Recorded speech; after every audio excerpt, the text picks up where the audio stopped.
네, 양화진 선교사 열전, 한국 서울 합정동 양화진 외국인 묘지에 묻혀 있는 선교사들 이야기 계속하겠습니다. 소다 가이치, 곧 우리 외국인 선교사 묘지에 일본인도 안장이 되어 있습니다. 곧 일본도 한국에 선교사를 보냈습니다. 일본인으로서는 처음으로 우리 정부의 문화 훈장을 받은 사람, 무조건 일본이라면 적대시하던 일제시대에도 한국 고아의 아버지로 존경을 받던 일본인인 한 사람이 양화진에 묻혀 있다. 이름은 소다 가이치. 소다옹은 양화진 외국인 선교사 묘지에 묻혀 있는 유일한 일본인이다. 곧 하나님이 이렇게 역사하시는 거죠. 일제시대에도 한국을 사랑하는 마음, 특별히 고아들을 사랑하는 마음으로 일본인 선교사를 보내십니다. 그러니까 우리도 일본에 선교사가 가고, 또 미국도 한국에 지금도 선교사를 보내고, 한국도 미국에 지금도 선교사를 보내고, 다 그렇게 하는 겁니다. 소다옹은 1905년부터 1945년 8월 15일 해방까지 40년간, 그리고 1961년부터 1962년까지 1년간 모두 합해서 41년간 한국 땅에 살았다. 그러니까 인생의 절반을 한국에서 산 거죠. 그동안 그는 오로지 한국 고아들의 행복을 위해 헌신함으로써 모든 국민들의 존경을 받았으며, 그리하여 한일 국교 정상화가 되기도 전에 특별히 허락을 받아 한국에 와서 이 땅에 묻힐 수가 있었다. 소다 가이치는 1867년 10월 20일 일본 야마구치현 소네무라스 미다 마을에서 태어났다. 어려서는 오카야마 시에 있는 서당에서 한학을 공부했다. 훗날 한시를 잘 지은 것을 보면 한학을 본격적으로 배운 듯 싶다. 21세부터는 고향을 떠나 방랑 생활을 했다. 당시 똑똑한 개화 청년들 중에는 서양 문화에 창구 구시를 하고 있던 나가사키시로 가는 이들이 많았다. 소다도 나가사키로 갔다. 우선 그는 학자금을 마련하기 위하여 어느 탄광의 광부가 되었다. 그러면서 고학을 해서 초등학교 교원, 교사 노릇을 했다. 1893년 25세 때 소다는 노르웨이 화물선의 선원이 되어 홍콩으로 갔다. 거기서 그는 열심히 영어를 배웠다. 예나 지금이나 영어 열심히 배워야 됩니다. 1896년 28세 때 청일전쟁으로 일본 식민지가 된 대만으로 가게 되었다. 거기서 소다는 독일 사람이 경영하는 어느 공장의 사무원 겸 통역으로 일했다. 그때 독일어도 공부해서 훗날 독일어 서적도 볼 수 있게 되었다. 잠시 중국 본토에 가서 해군에 종사하고 중국 혁명의 아버지라 불리는 순원을 만나 혁명운동에 가담하기도 했다. 그러나 다시 대만으로 돌아가서 방랑 생활을 계속했는데 한때는 대만 산악지대를 방랑하다가 죽을 고비를 여러 번 넘기기도 했다. 이 중국의 영어 이름이 People's Republic of China, 인민공화국 중국입니다. 대만의 공식 명칭은 Republic of China, 대만 공화국이에요. 그러니까 중국은 people이 앞에 붙고 대만은 그게 없죠. 지금 이제 대만의 국민당의 경우는 중국을 통일하자는 세력인데 지금은 대만의 국민당이 친중이 되어 있죠. 그러니까 역사가 참 아이러니합니다. 1899년 31세 때 여전히 대만의 어느 거리를 방랑하다가 노상에서 쓰러지고 말았다. 너무 술에 취한 탓이었다. 완전히 의식을 잃고 거의 죽게 되었지만 그를 거들떠보는 사람 하나 없었다. 그때였다. 이름을 알 수 없는 한국인 한 명이 지나가다가 그를 불쌍히 여겨 업고 여관으로 데려갔다. 치료를 해주고 밥값도 대신 치러주었다. 그 사람 덕분에 소다는 죽음을 면하게 되었다. 선한 사마리아인과 같은 이야기이죠. 그로부터 약 6년 뒤에 소다 가이치는 한국으로 넘어왔다. 때는 1905년 6월 자기 생명을 구해준 은인의 나라에 가서 은혜를 보답하리라 결심했기 때문이다. 우선 그는 서울에 정착하여 오늘날 YMCA의 전신인 황성기독교 청년회 학관의 일본어 선생으로 취직했다. 당시는 러일 전쟁이 끝난 직후여서 YMCA에 일본어 선생이 한 명 더 필요하던 터였다. 때마침 독립협회 사건으로 단연간 수감되었던 이상재, 이승만, 김정식, 홍재기, 유성중 등 애국지사들이 풀려나와 YMCA 운동에 가담하게 되었으며 지방으로 좌천되었던 윤치호, 미국에 유학 갔던 김규식 등도 YMCA에 모여들었다. 이 YMCA 할 때 C가 크리스찬입니다. Young Men's Christian Association. 근데 지금은 YMCA가 그냥 사회기관이 되었죠. 근데 원래는 그 교회 밖의 기관으로 복음전도의 기관이 YMCA였습니다. 그 제가 미국의 그 매츠 경기 또 양키스 경기 여러 번 갔었는데요. 그 양키스 경기장 가보면 양키스 야구 경기 7회가 말이 끝나면 그 땅을 고릅니다. 이렇게 땅을 평평하게 다시 한번 고를 때 또 노래가 나오는데 그때 이제 YMCA 노래가 나옵니다. 한편 우리나라에는 대부흥운동이 일어났다. 함경남도 원산에서 일어난 부흥운동은 평안북도 평양을 거쳐 전국으로 퍼지게 되었다. 아울러 1905년 을사조약, 요새는 을사늑약이라고 부르죠. 을사조약 때문에 한국 땅은 온통 울음바다가 되었다. 이러한 우리 민족의 정신적, 정치적 격동기 속에서 큰 변화를 체험한 소다는 1906년 기독교 신자가 되기로 결심했다. 감옥에서 예수를 믿고 풀려나온 월남 이상재 선생에게 크게 감화를 받고 일평생 월남 선생을 스승으로 모시기로 마음먹었기 때문이다. 이게 또 참 귀한 것이 내가 존경하는 사람이 기독교인이어서 기독교인이 된다는 겁니다. 이것도 우리 예수 믿는 사람들의 전도의 사명이죠. 고마운 사람, 감사한 사람이 되고 그 고마운 사람, 감사한 사람이 예수 믿는 사람이어서 예수 믿게 되는 그런 역사가 있어야 됩니다. 또 하나의 큰 동기는 독실한 기독교 신자인 우에노 다키라는 여성을 알게 되어 1908년 그와 결혼한 데 있다. 30세 노처녀 우에노와 41세의 노총각 소다는 굳게 맹세하고 결혼식을 올렸다. 우에노 다키는 본래 독실한 기독교 가정에서 태어나 18세 때 일본 나가사키에 있는 기독교 학교를 졸업하고 즉시 한국에 와서 흰호대 소학교의 교사로 있다가 숙명여학교와 이화여학교 영어 교사로 지내던 여성이다. 우에노 다키를 만나게 된 다음부터 소다는 새 사람이 되기 시작했다. 그러니까 여자 잘 만나서 새 사람이 되기도 하고 여자 잘못 만나서 망하기도 하죠.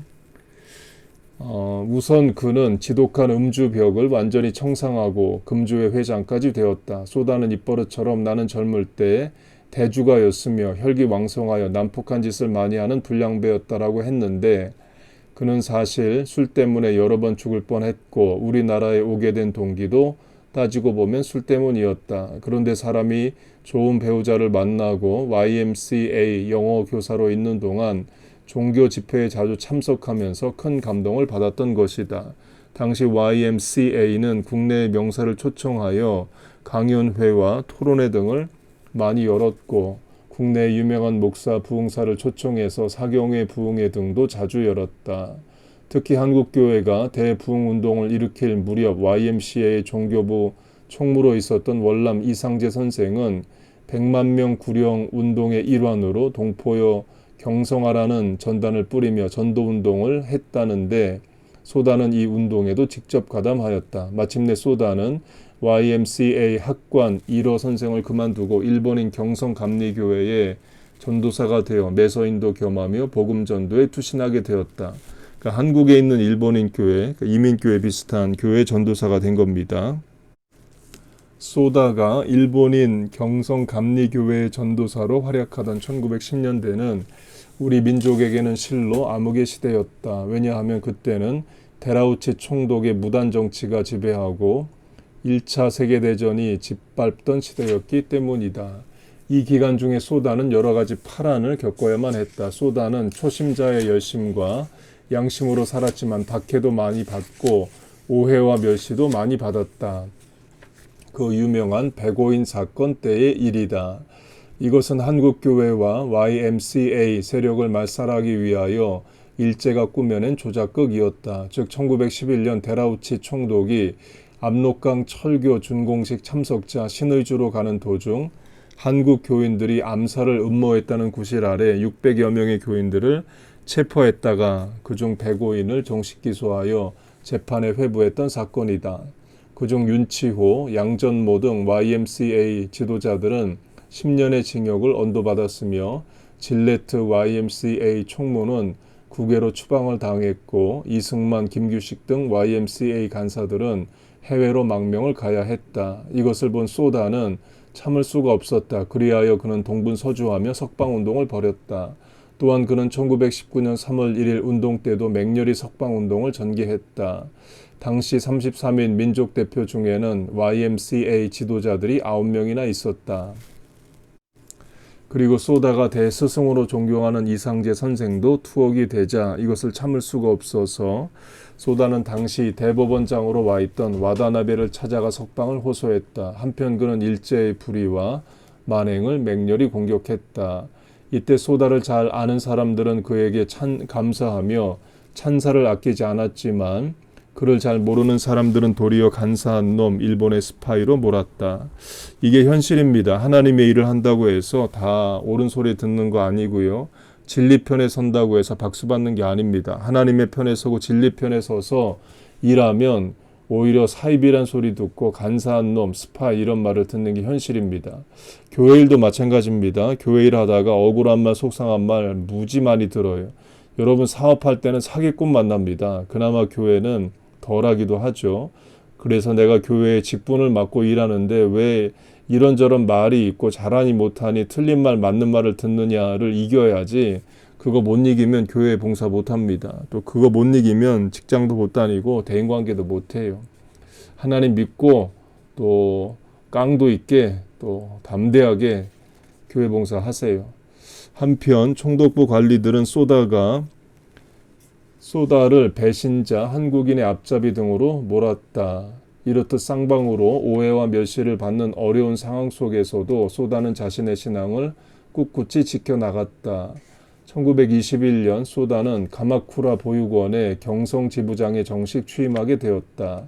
이 가마쿠라 보육원은 1896년 일본인 사다케가 세운 것으로 1913년부터는 자기 고아원 출신 중에 제일 나이가 많은 이를 한국에 파송하여 경성 지부 나중에 영락보육원 전신이 된 것을 설치한 것인데 이것을 소다가 인계받게 되었다.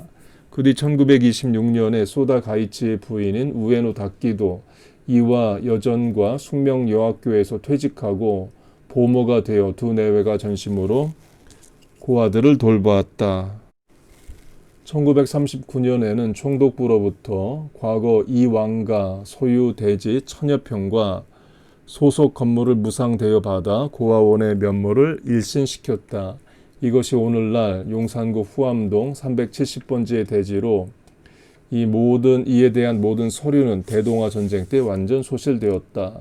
소다 가이치는 가마쿠라 보육원을 인계받은 뒤에 8.15 해방까지 1000여 명의 고아들을 수용했다. 그 기간 동안 고생과 역경은 이루 다하기 어려웠다. 그러니까 좋은 일 해도 어려움 많습니다. 그래서 내가 하나님의 일, 선교의 일, 교회를 섬기는 일, 봉사하는 일을 하는데 왜 이렇게 어려움이 많냐? 원래 그래요. 사도 바울로 하면 40에 하나가만 매를 3번 맞고 돌에 맞아 기절하고 광주리를 타고 도망가고 배가 파선해서 바다에 일주일씩 둥둥 떠 있고 하는 많은 어려움을 겪습니다. 어려운 게 현실이고 우리가 바라는 것은 어려움 없는 삶이 아니라 어려움을 이길 힘을 하나님으로부터 받아 사는 거예요. 하나님이 내가 너희와 항상 함께 하겠다 약속하셨을 때는 어려움이 없다를 약속하신 건 아닙니다. 어려움 가운데도 함께 하겠다를 약속하시는 거예요. 시편 23편으로 하면 사망의 음침한 골짜기는 안 지나간다. 그걸 약속하신 게 아니라 내가 너의 목자다를 약속하신 겁니다. 고아 사업에 종사하는 사람이라면 누구나 당할 수 있는 일이지만 소다 내외가 당한 고생과 역경은 남달리 극심한 것이었다. 1919년 3월 1일 3.1운동 이후 밀어닥친 경제공황과 생활난은 허다한 기아현상으로 나타나게 되었다. 소다 내외가 거리에 버려진 갓난아이를 갖고 이 집 저 집 유모를 찾아다닌 일, 그러다가 구박을 받았던 일, 아기가 너무 울어서 밤잠을 자지 못하는 일 등 그 고생은 이루 말할 수 없었다. 그때부터 소다옹은 하늘의 할아버지, 우에노 여사는 하늘의 할머니라고 불렸다. 반면 악질 일본인이나 한국인들은 소다옹을 거지 또는 위장한 자선가 등으로 비방을 했다. 이 확대 적용하면 이 뉴저지에도 그 장애인 사역하는 목사님이 있습니다. 이분하고 대화할 때 한번 이런 이야기를 그분이 했어요. 그 장애인 부모가 자기를 이제 비난한다는 겁니다. 장애인 사역 왜 하냐? 그거에서 얻을 명예가 있고 이익이 있고 수입이 있으니까 하는 거 아니냐? 이렇게 이야기를 한다는 거예요. 이 두 내부는 장애인에 대해 평생을 헌신하고 일했는데 맞는 소리, 틀린 소리, 비난하는 소리를 지금도 듣는다는 겁니다. 또는 본인이 데리고 같이 일했던 젊은 사람이 나가서 또 자신을 비난하고 또 이런 말을 한다는 걸 들었어요. 그러니까 얼마나 속상하겠어요. 그러나 원래 그런 거예요. 예, 그렇게 알고 일을 하는 겁니다. 이 중일 전쟁이 한창 때에 하루는 한국 아침 일찍 일본 헌병대로부터 출두하라는 명령을 받았다. 소다가 깜짝 놀라 헌병대에 갔더니 다짜고짜 죄상을 추궁하였다. 영감이 한국 고아들을 데려다가 항일 교육을 시킨다는 소문을 들었는데 이제 그것이 사실임이 증명되었소. 영감의 보육원 출신 중에서 후대이 센징 일본의 불만을 품고 그 체제를 따르지 않는 불량한 조선인이 나왔단 말이요. 이것은 영감 책임만으로 간단히 해결될 문제가 아니요. 어디 할 말이 있으면 해보시오. 헌병대가 체포하여 후대이 센징이라고 몰아붙인 한국 청년은 가마쿠라 보육원 출신이 분명했으며 보육원을 나온 뒤 평양의 어느 공장에서 일하는 애국 청년이었다. 그 청년은 성장하여 독립운동 지하 조직의 일원이 되었던 것이다.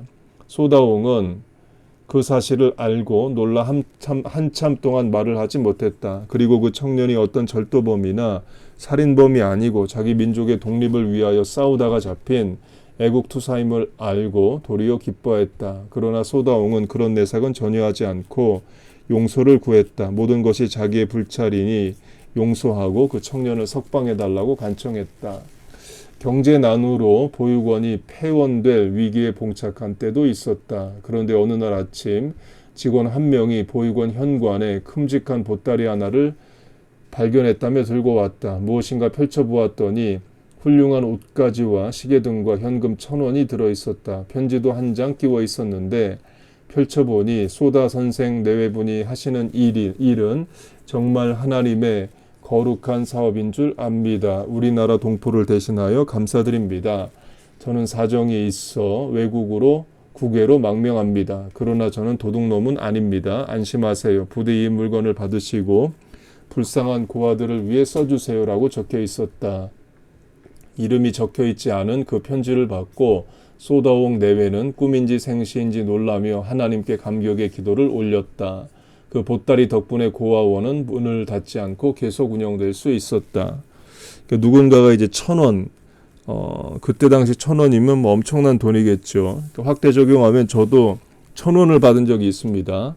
제가 이제 1991년에 대학교 4학년이었습니다. 1991년 대학교 4학년 때 그 서울 개봉역에서 신설동역이나 제기역까지 그 전철을 타고 대학을 다녔습니다. 그때 이제 자주 그 전철 안에서 전도지를 나눠줬습니다. 그러면 이제 받는 사람도 있고 안 받는 사람이 있고 째려보는 사람이 있고 했었는데 어느 날 하루는 그 전도지를 나눠주는 일을 하고 지하철에서 내려서 학교로 가려고 하는데 어떤 한 사람이 저를 붙잡더니 1,000원을 주는 거예요. 그러면서 뭐 사 먹으라고 줘서 1,000원 전도하다가 1,000원 받은 일이 있습니다. 고아원 원장과 교회 전도사 두 가지 일을 병행하던 소다옹은 원산 감리교회에 목사가 없는 것을 걱정하면서 그곳으로 가게 되었다. 그리고 1943년 가을 원산교회에 무보수 전도사로 취임하였다. 부인은 서울에 남아 가마쿠라 보육원을 운영했기 때문에 77세의 소다옹은 자취를 하며 목회를 했다. 그리하여 8월 15일 해방은 원산에서 맞이했다. 소련군이 온시가를 휩쓸며 일본 사람 집이라면 다짜고짜로 습격해 들어가 약탈하고 부녀자를 겁탈했다. 겁에 질린 일본인 교인들은 소다옹의 보호를 받기 위하여 제 집을 버리고 교회로 몰려들었다. 소다옹은 그 교인들을 안방에다 숨겨두고 자기는 현관 입구에서 지키고 있었다. 소련군은 교회까지 습격해왔지만 소다옹을 보고서는 더 이상 들어가지 않고 그냥 돌아가곤 했다. 1947년 5월 15일에 이르러 원산에 있는 일본인들은 거의 다 철수했다. 소다옹은 마지막으로 철수하는 일본인 틈에 끼어 서울에 도착했다. 그렇게 가마쿠라 보육원 아들과 원아들과 부인과 재회할 수 있었다. 소다옹은 한국 국민의 존경을 받고 있었기 때문에 그냥 한국에 눌러 앉을 수도 있었지만 불타는 조국애와 전도열을 인해 일본으로 갈 것을 결심했다. 부인은 서울에 남겨둔 채 1947년 10월 13일 소다옹은 하나님과 주님의 은혜 어찌다 갚으리요 세월만 허송하여 백발이 성성한데 사나이 일편장상 아직도 남았거늘 어찌하여 나는 동쪽 나라 일본으로 여행을 가야 하는가라는 한 수를 남겨두고 부인 다키와와는 우리 부부는 과거와 같이 하나님의 은혜를 확신한다. 어떤 재난이 닥쳐오더라도 십자가를 우러러보며 마음의 평화를 간직한다. 하나님의 가호를 빌며 살다가 이루 천당에서 만난다는 서약을 하고 작별하였다. 나이가 이제 77세가 넘었기 때문에 일본에 전도하러 갔다가 죽을 수도 있는 거죠. 그래서 부인과 다시 못 볼 수 있다를 부인에게 이야기를 하고 사명 감당을 위해 일본으로 가는 겁니다. 그러니까 얼마나 비장하겠어요. 이 소다옹은 서울에서 부산까지 걸어가서 겨우 미군 배를 타고 일본 땅 시노모세키에 도착했다. 때는 1947년 11월 이 순간부터 소다옹은 세계 평화를 위한 전국 순회 여행을 시작했다. 한 손에는 세계 평화라는 표를 들고 또 한 손에는 성경책을 들고 다니면서 조국의 회개를 부르짖었다. 그러자 신문 기자들은 면담을 요청하고 반생 동안 한국 고아의 아버지, 한국 영주권을 가진 소다옹, 조국 전도를 위해 귀국, 이란 제호로 기사를 썼다. 기자의 질문에 대하여 소다옹은 이렇게 답했다. 나의 신조는 빌립보서 1장 29절이다. 즉 여러분은 그리스도를 믿는 특권뿐만 아니라 그분을 위해서 고난까지 당하는 특권, 곧 그리스도를 섬기는 특권을 받았습니다. 라고 말씀했다. 지금 한국인들은 광복의 기쁨으로 가득 차 있다. 나는 일본과 한국의 친선이 반드시 이루어질 줄로 믿는다. 이 경성, 서울은 쌀 7작, 외미 한 홉 3작, 그 밖에 분유의 배급이 보장되어 온 거리가 활기를 띠고 있었다. 경성에는 한국인과 결혼한 일본 여성이 700~800명이나 있었다. 나는 이승만 씨와 만났을 때 제일 한국인 60만 명에 관하여 일본인들이 조금 더 올바른 이해가 있기를 바란다는 말을 들었다. 나는 장차 한국인들과 같이 있기를 원한다. 그 뒤 소다옹은 일본 전국을 도보로 순방하며 전도를 했다. 원자탄으로 폐허가 된 히로시마를 비롯하여 멀리 규슈로부터 홋카이도에 이르기까지 오 하나님 인류가 범한 이 죄를 용서하여 주소서라고 기도했다. 어떤 때는 폐렴에 걸려 죽을 뻔하고 어떤 때는 도적을 만나고 어떤 때는 자동차에 치여 구사일생을 하면서 전국으로 세계 평화의 행진을 계속했다. 그러니까 원자탄이라고 말하는데요. 지금은 이제 핵폭탄이라고 그러죠. 그러니까 원자탄하고 수소폭탄을 합해서 핵폭탄이라고 말합니다. 그러다가 1950년 1월 14일 닭기 부인이 별세했다는 전보를 받게 되었다. 그때 부인은 74세, 소다옹은 85세였다. 부인의 부음을 듣자 그는 슬퍼하기는커녕 도리어 찬송과 감사로 하나님의 가호를 빌었다. 그리고 자기 부인을 세브란스 병원에 입원시켜준 김명선 박사 등 신앙의 형제들에게 감사를 전했다. 소다옹은 히브리서 11장 4절에 그는 믿음으로 죽은 후에도 여전히 말을 하고 있습니다. 라는 말씀을 가지고 그녀는 훌륭한 신앙을 가지고 봉사의 생애를 마쳤습니다. 그녀는 하늘나라에서 그녀의 영혼은 늙은 남편과 같이 여행하면서 힘이 되어줄 것이라 믿습니다. 그녀는 이 늙은이 대신 한국 땅에 묻혔습니다. 라고 말했다. 우에노 다키의 장례는 한국사회사업연합회 회장으로 엄숙하게 거행되었다. 1960년 1월 1일 일본 아사히 신문은 한국 대통령 이승만의 오랜 친구인 소다옹이 한국 귀환을 열망한다. 라는 기사를 대서특필했다. 이 신문 기사가 나가자 서울에 있는 AP 통신사 기자는 한국신문에 다시 보도했다.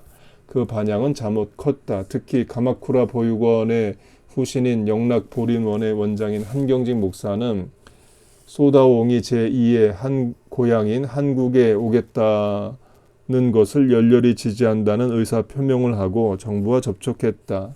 드디어 1961년 3월 11일 한경직 목사는 소다옹에게 초청장과 재정보증서를 보냈다. 다시 일본 아사히 신문은 소다옹은 본사의 특별기로 서울행이란 기사를 쓰게 된다. 드디어 5월 6일 소다옹은 오사카 공항을 떠나 서울 김포공항에 도착했다. 그때 소다옹은 94세의 노인, 김포공항에는 한경직 목사, NCC 총무 길진경 목사, 그리고 서울 YMCA의 옛 친구 이명원 선생, 이인영 선생 등을 비롯하여 김우현 목사, 베이커 협동 총무, 그리고 내가 나갔다. 이 내가가 이 저자를 말합니다. 이어 소다옹은 영락보리논으로 갔다. 가마쿠라 보육원을 떠난 지 14년 만에 다시 옛집으로 돌아온 것이다. 이때 소다옹은 다시금 고아들을 무릎 위에 앉히고 행복한 사랑을 시작했다.